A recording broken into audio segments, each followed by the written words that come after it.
Hello guys, welcome back to the channel and to another deck profile of the White Forest archetype or deck.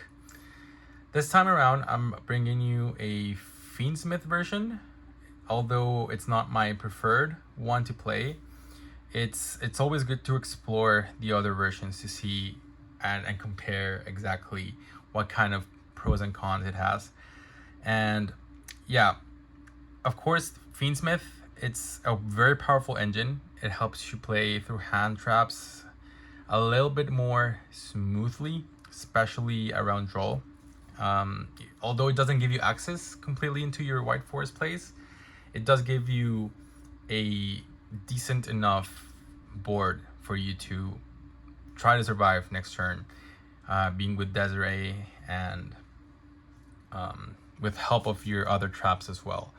So yeah, this is the way I built it. Try to make it 40 cards, because I think 40 is the way to go, especially if you're playing kind of like a big non-engine. So yeah, keeping it at 40 just to keep your hands a little bit better. Yeah, so let me show you. And also, as a reminder again, I'm gonna be giving away one of these beautiful playmats once we reach 200 subscribers. So also, I will keep you on the loop of that to see how I will be giving it away once we reach the goal. So for the White Forest, I will be playing 3 LZ, 3 Sylvie, 1 Russia, 1 LZ, the 1 Stellar. A Stellar in this version, I think maybe you can cut it. I personally wouldn't, but sometimes I do feel like if I had an extra, I don't even know what extra I would need, you know, like maybe like an extra tract could be, if you want to have more access to your Fiendsmith engine, because yeah, like there's really no more space for a Stellar in that sense. You're not really playing that much heavy into the White Forest and to the Azamina stuff, so maybe you can cut it. But it's honestly entirely up to your playstyle. I personally think it should be kept still. It's still a starter at the end of the day. And for the spells, still the same lineup. 2 Tails, 1 Scourge, because I still think Scourge is an amazing card. If you want to cut it, you can cut it. Especially with the Fiendsmith, since you have the Desiree, maybe this becomes a little bit irrelevant. But I would say like it's still a good card for you to play. It gives you an additional interaction and an additional spell to recycle with your White Forest activations. But yeah, these two maybe you can cut, or you can cut one, either the one you prefer. This is the way I've liked to play it, just to have that additional interruption. That's it for the White Forest. For the wanted, simple spoils, 2 witches, 3 wanted, 1 deception, 1 simple spoils of the White Forest, and the 1 hallowed Azamina. So simple spoils of the White Forest here is really good because we are playing the Guardian Chimera in the extra deck. So instead of going say for the other version, right, that you would go for Azamina Determination, here you would go for simple spoils of the White Forest. You can search it with either engine, which makes it even better, and then just set it up, because you will actually have more bodies on board that you will be able to use as material for the Guardian Chimera. You can use Desiree, and then Desiree, once you use its effect, you can use it again as fusion material. You can pop 2, and then with Desiree on the graveyard, you can get an additional 1. So in that sense, it's really good, because it just gives you like a lot of removal during your opponent's turn. That's it for the Azamina Simple Spells engine. And then of course the highlight of the ban list, the Fiendsmith engine that surprisingly didn't get hit. I was honestly surprised. I was thinking that maybe Engraver was gonna go to 1, or the Moon Link monster was gonna be forbidden, or like some kind of hit. But the fact that this wasn't touched, I mean, it's Konami. I understand as a company commercial sales perspective why they would do it, especially given that Engraver is coming in Rarity Collection 4.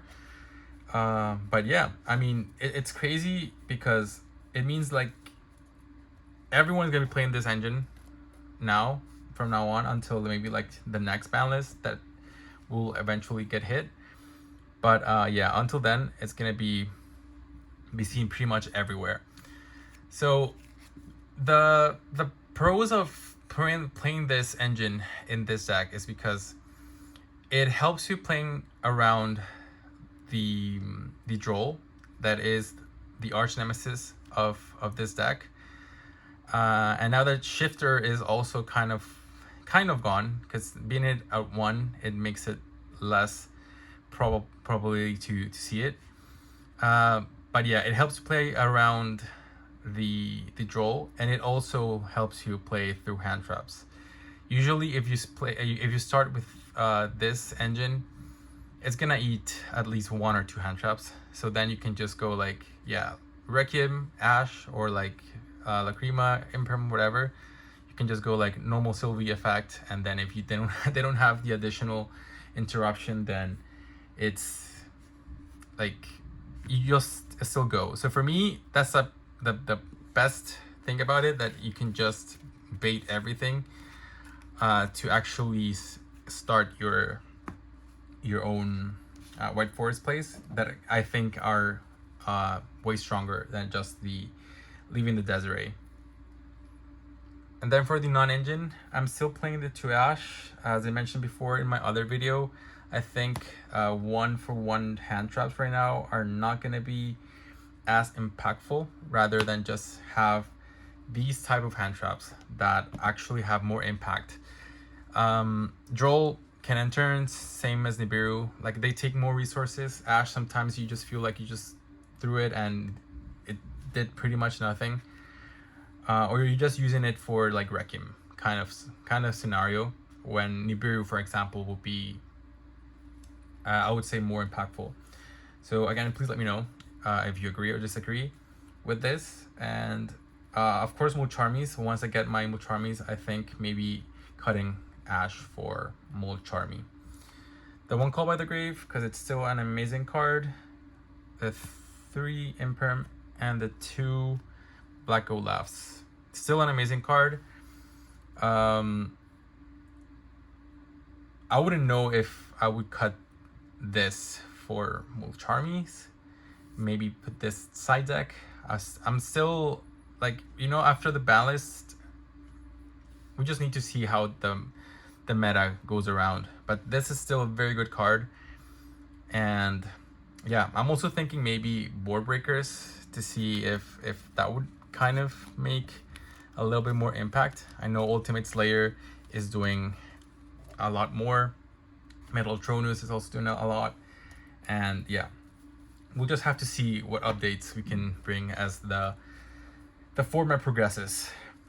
For the extra deck, still the 3 Synchros are from the White Forest archetype.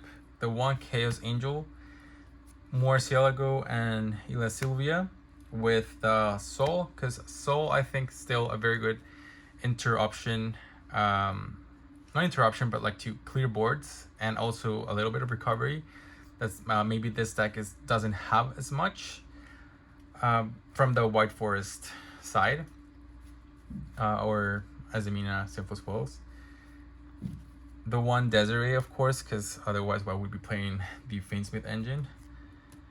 The 1 Guardian Chimera for the additional draw power and pop field. And of course the 1 Moon, the 1 Requiem, the 1 Sequence, the 1 SP Little Knight, and for the 2 Xyz being the Typhon and the number 41 Babushka. I think you can move things around. If you don't really want to play Soul, I think you can play the Agnum Day, the Link 3 for the Fiendsmith package if you really wanted to. You can swap that for that. Everything else, I think it's pretty much standard and it's okay. Babushka just gives you an additional way to play around Droll in case you don't have access to your Fiendsmith engine for whatever reason. But yeah, like you would usually just go Sylvie plus Arciela. You can still go Link 2 into this, and it just depends on the situation, right? But it's just there to have it. You never know exactly when you might need it. So that's it, guys, for my White Forest Fiendsmith deck profile. I still think it's not as fun as the pure Azamina build. I think the pure Azamina build is a slightly more fun and has more interaction and more adaptability, I would say. Because yeah, Fiendsmith is really good, but it just does the same thing. You can really adapt to something new. Whereas like things like cards like Susurrus of the Sinful Spoils or Daggers can help you like play around certain stuff. But yeah, guys, thank you again for watching.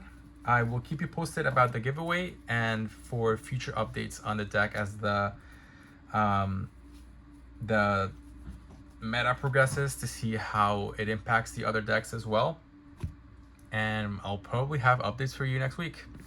Thank you guys for watching as usual, and please let me know your thoughts on the ban list, on what's next for Yu-Gi-Oh! In this upcoming month, and for the deck, of course, because I really like this deck and I will be playing it for a long time, and especially now that we're getting support as well. So yeah, thank you guys, have a great day, and let me know what you think.